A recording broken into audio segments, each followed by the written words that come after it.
देखो 11th में तुम लोग को वियोजन की मात्रा बताया गया था और वो रिएक्शन अमोनिया वाला बताया गया था, वियोजित भाग इतना है ऐसे करके। एक और इसमें लेते हैं इंपॉर्टेंट और क्लियर करा लेते हैं। मान लो PCl5 दूसरा एक 20 लीटर वाले बर्तन में PCl5 के A मोल लिए गए हैं इस माले, तो वियोजन की मात्रा अल्फा हो, वियोजन की मात्रा क्या हो, अल्फा हो, तो साम्य अवस्था पर सभी की सांद्रताएं बताइए। नंबर 2, वियोजन की अभिक्रिया का साम्य स्थिरांक बताइए। ये भूलना नहीं चाहिए, तो ध्यान दो सब लोग।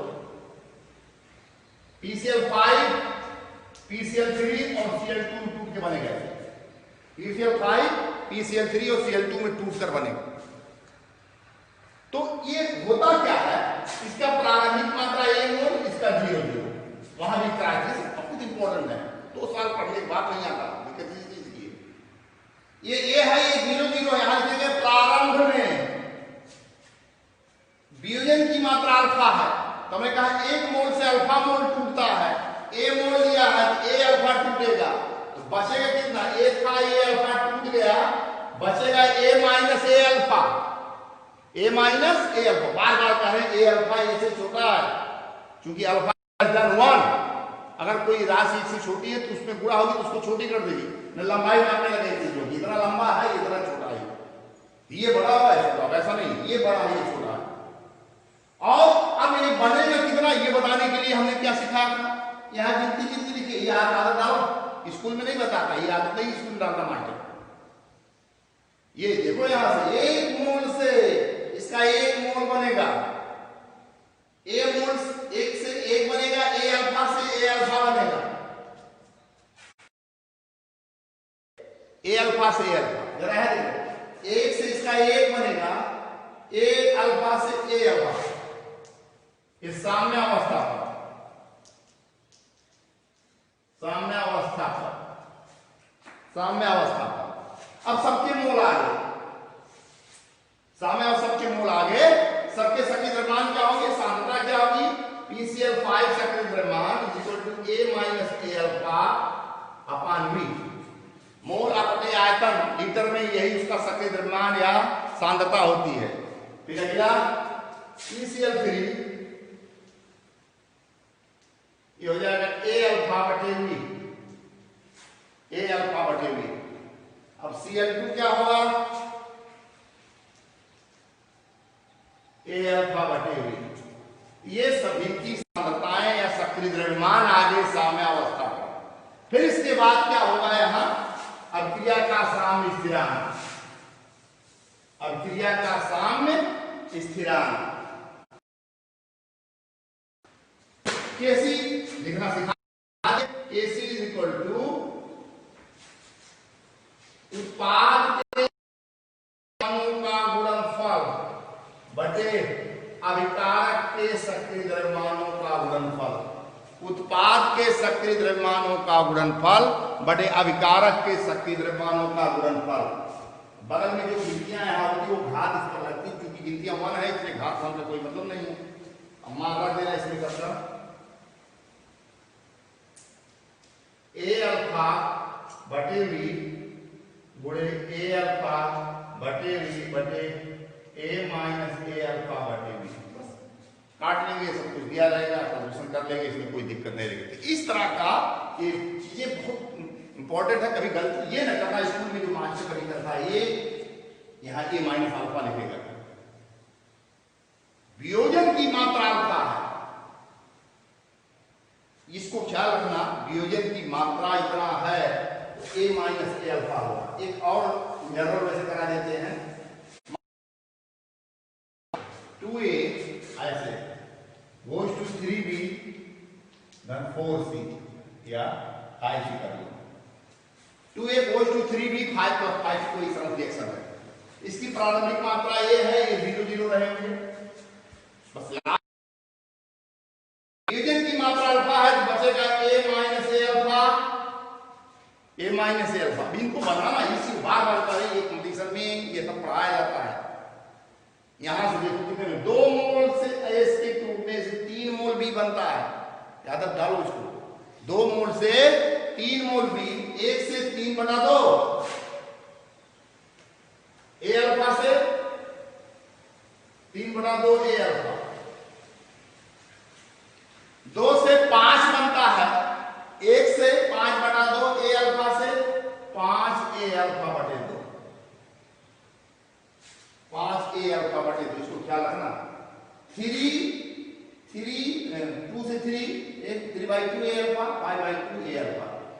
तो इतना ये लोग बनेंगे साम्य अवस्था पर। तो कितना मोल बचता है, कितना बनता है, इसको ख्याल करना बहुत जरूरी है।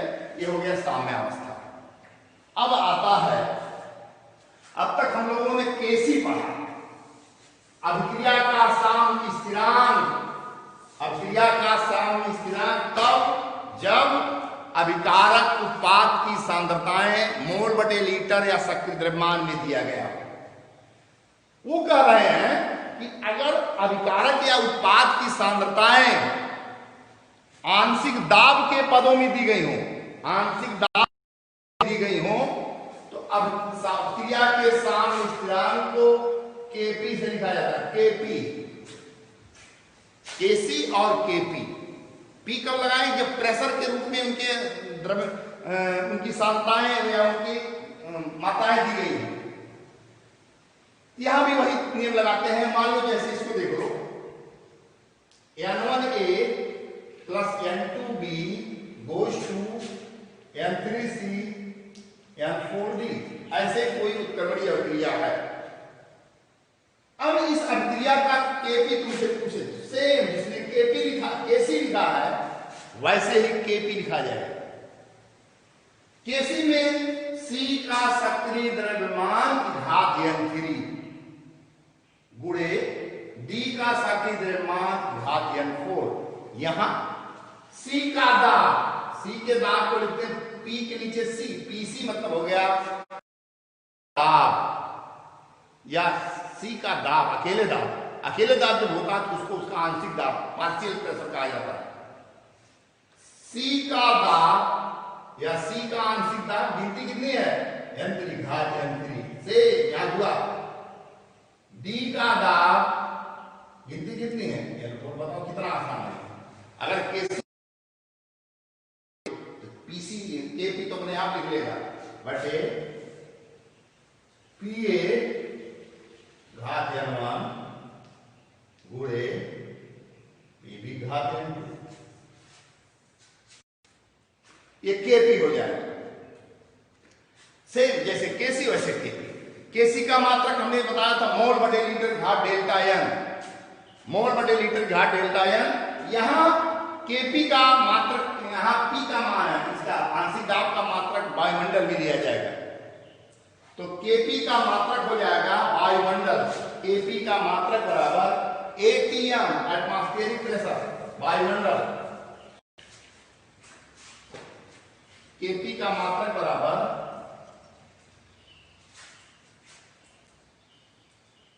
ATM atmospheric pressure power delta N, वायुमंडलीय दाब की घात डेल्टा एन। सेम वहां मोल बटे लीटर घात डेल्टा एन, यहां एटीएम की power delta N, atmospheric pressure. और डेल्टा एन क्या होता है? उत्पाद के मोलों की संख्या माइनस अभिकारक के मोलों की संख्या। बार बार कर रहे हैं, number of product minus number of moles reactant, यानी मोल रिएक्टेंट के अभिकारक के जो मोल हैं उनको और उत्पाद के मोल जो उनको देख लो, घटा दो, डेल्टा एन आएगा, यहां रख देंगे तो केपी का मात्रक आ जाएगा। ये केपी तब प्रयोग करेंगे जब अभिकारक की सांद्रता किसमें दी गई हो? मोल बटे, जब अभिकारक की सांद्रता वायुमंडल में दिया गया। अगर मोल बटे लीटर में दिया है तो केसी।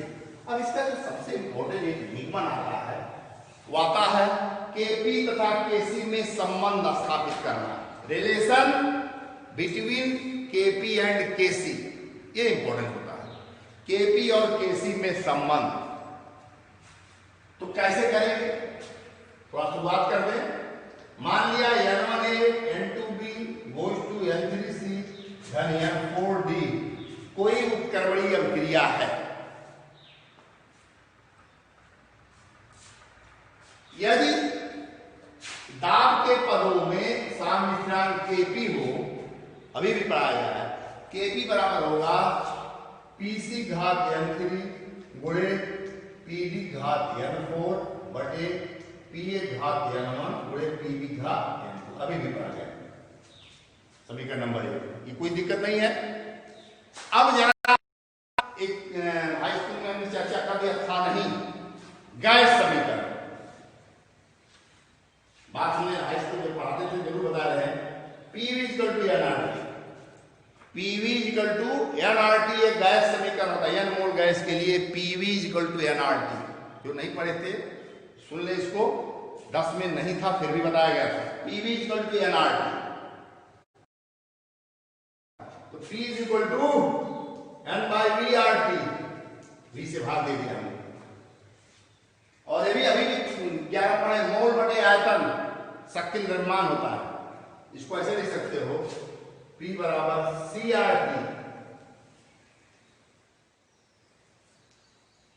जहां C क्या है, अभिकारक या उत्पाद का सक्रिय द्रव्यमान, एक्टिव मास या सक्रिय द्रव्यमान या मोलरता चाहिए। P बराबर CRT,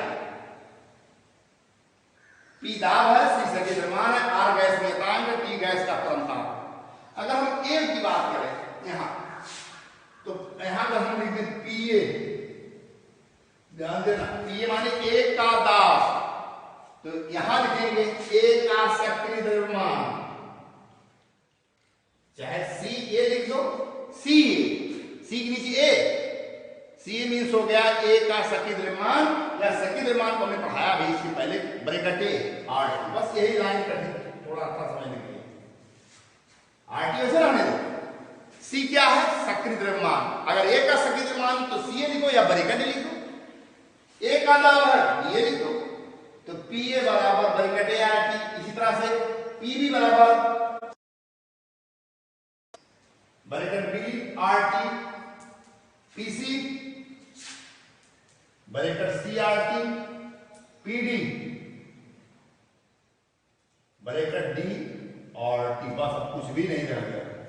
PA PB PC PD इन सभी मानों को याद रख दो, PA का मान रख दो यहाँ, PB का मान रख दो, PC और PD सबका मान रख देना, और घर लगाना, इसको करके आना निगमन है। अब अपने आप करना, जहां जहां PC है ये लिख देना, और PC जब रखना तो देखना वो KC के रूप में आएगा, तो एक को KC कर देना, फिर आगे करना, नहीं आएगा तो फिर इसको बताएंगे। बस इतना रखो।